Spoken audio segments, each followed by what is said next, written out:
In this video, we are going to demonstrate implementation of a simple design on an FPGA evaluation board. We will first look at an overview of the Basis 3 board from Digilent, which will be used for this exercise.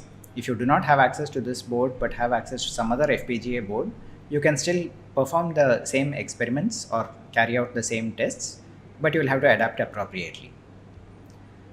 We will look at some concepts that are being used in this design, namely the integrated logic analyzer and the virtual I/O. Create a simple block design that incorporates a counter as well as the ILA and VIO. And finally, put everything on the board and test it in hardware. The board that we are using is the Basis 3 FPGA board. It's manufactured by Digilent. The board has a 100 MHz onboard system clock, an active high reset, 16 LEDs and slide switches, a 7-segment display, PMOD extensions, and various other modifications. For our purposes, the system clock and some of the LEDs are primarily what we will be using for this demo. Now, what is an ILA or an integrated logic analyzer? It uses the JTAG, that is a joint test action group. It's a test protocol, and that's the connection that is normally used in order to program the FPGA. What the ILA does is, in addition, it also uses the same protocol to monitor internal signals on your design. It provides effectively something like a oscilloscope-like vision into the internals of the design on the FPGA, provided that you have connected the appropriate signals to the ILA.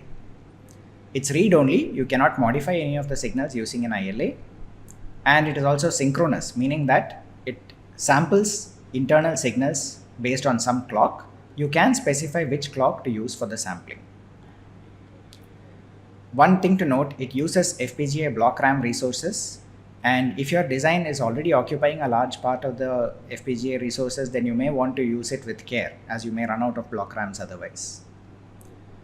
VIO stands for virtual input output. This is once again another mechanism that is used to interact with an FPGA, especially in situations where you do not have direct access to the push buttons or LEDs that can be used to monitor or send signals into the FPGA.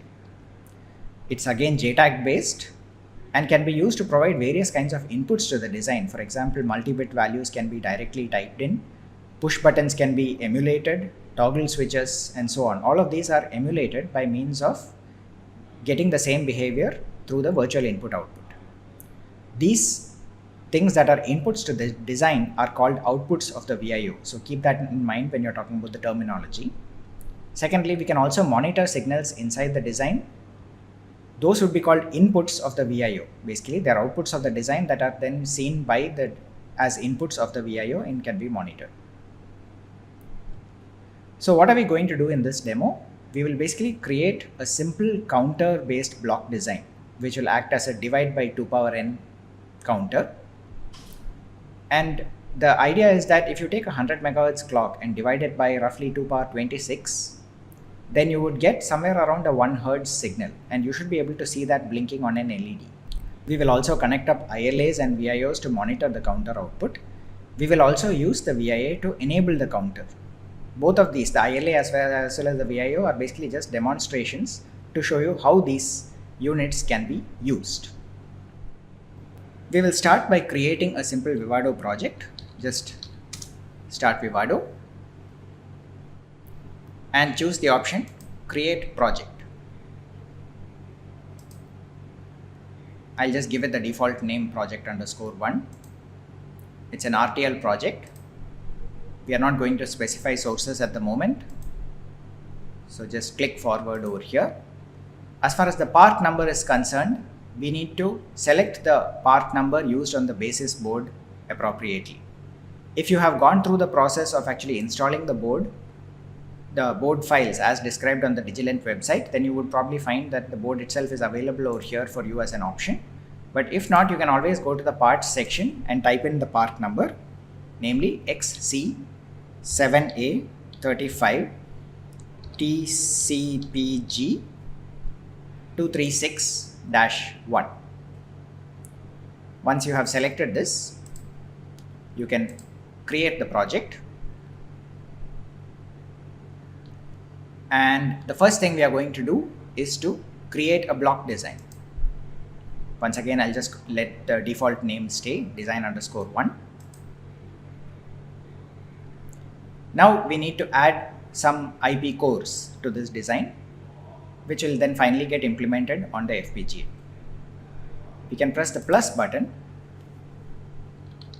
search for a counter, which basically brings up the binary counter, and double click to add it.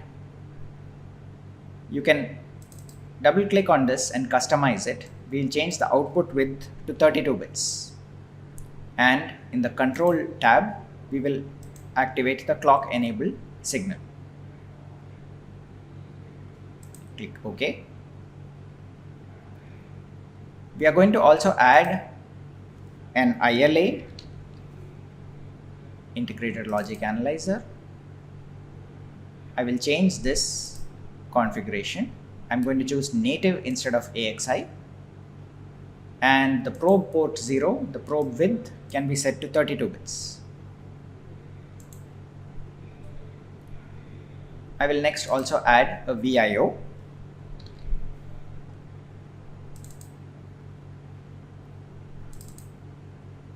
And configure this with one input and one output. The input probe, we will set it to have a bit width of 32 bits because we are going to look at the counter value here. And the output can be left as it is at 1 bit. I'm going to only use it for the clock enable signal. So now that we have added all of these units, the counter, the ILA as well as the VIO, we can basically connect their clock signals together, because they are all going to be driven by the same clock. We also have the output of the counter is going to be connected to the VIO as well as the ILA. And now we can run connection automation. It has created a clocking wizard, which basically takes in a 100 MHz clock and will generate an appropriate clock at the output.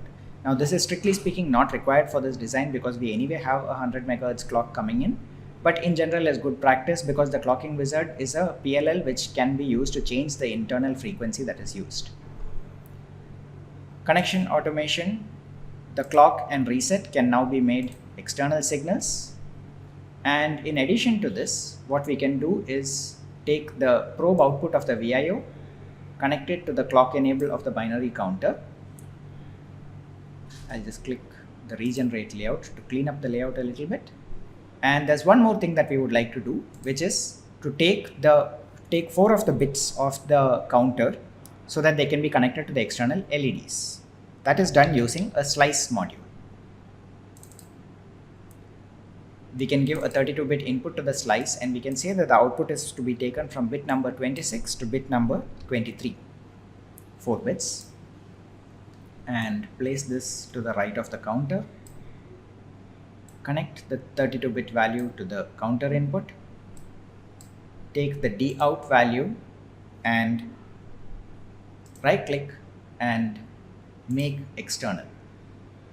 Once again, just regenerate the layout to clean things up. And you can see that the entire design is now in place. Just for clarity, we might probably want to rename some of these signals. We can, for example, call this reset signal. And the clock underscore 100 MHz can be called sys underscore clock. This is not essential. This is just for convenience. Similarly, the D-out 0 can be renamed as LEDs. This is just more for our convenience than for anything else. Click on the validate design button over here. There are no errors or critical warnings. Okay. So go and save the block design. And once we go to the sources tab, we can right click on design_1 and choose the option to create an HDL wrapper. Leave the option as it is. Let Vivado manage the wrapper and auto update. Click OK. And a Verilog file will be created over here, design_1_wrapper.v. We don't really need to worry about that file. Now, we are almost at the point where we can put things on the board. Of course, there will still some time required to compile it for the board, but there is one further step that is required, namely specifying which pins are to be used on the FPGA for each of the external ports, the reset, the system clock, and the LEDs. To do that, first we need to run the synthesis. we can just go ahead and launch synthesis over here. The synthesis would take a reasonable amount of time, probably a couple of minutes at least. After it's done, we can open the synthesized design. Once you open the synthesized design, you can select the layout and go for IO planning. This is important because, as you will see over here, this indicates in the bottom panel the ports that are available to you. There is a clock port with sys_clock. There are 4 LED scalar ports values over here, LED 3, 2, 1 and 0, and then finally there is a reset port. As you can see, the current IO standard is marked as default, but which is showing up in red. This is indicative of the fact that it will not accept this for the final design. You need to specify it explicitly as the correct value. Similarly, the package pins have not been specified over here. We need to do both of those. Now, how do we get the package pins that are to be used for this design? The best way to do it is to go to the reference manual of the Basis 3 board. From the Digilent website, you can download the reference manual. And as you can see, the reference manual has a lot of information about the capabilities of the board.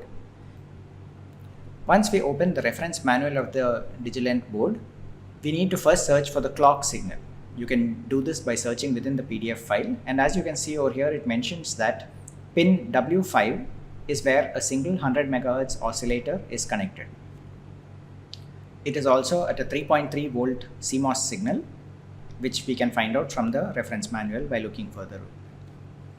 So what I'm going to do is to go ahead and change the setting for the clock signal. First of all, to LV CMOS 33 and change the package pin location to W5. You will see that the red signal has now gone away over here. There are a few more signals we need to connect, the LEDs and the reset. As far as the reset signal is concerned, we will use one of the push buttons available on the board as a reset signal. In practice, we don't really need to do it since we are assuming an active high reset, and we can just pretty much ignore this signal, but we do need to connect it somewhere. So what typical convention as far as this board is concerned is to use button C, which is connected to U18, as a reset signal. That's the central button among the 5 push buttons. Once again, change the standard to LV CMOS 33 and the reset itself can be set to U18. Now on the same page over here, you will also see that there are LEDs, U16, E19, U19 and V19 would be the bottom 4 LED signals. We can specify those for the 4 LED values that we have. Change all their settings to LV CMOS 33. And give the values as U16, E19, U19 and V19. Now all the pins on our design have been successfully specified. The next thing we can do is straight away go to the next step, which is of course implementation, and afterwards we would need to generate the bit stream. I'm going to straight away go ahead and generate the bit stream at one shot. Save all the constraints. We need to specify a file into which to save the constraints. Just choose any name that you want. And it will ask you saying that the synthesis is out of date. Why did that happen? Because we specified constraints. The moment we specify constraints, it feels it has to redo the synthesis. Okay, yes, we can just accept that. Launch the selected synthesis, go ahead. The bitstream generation process takes considerably longer than synthesis, about 10 minutes in my case. Now that you have done with the bitstream generation, you can move on to the next step, which would be to open the hardware manager.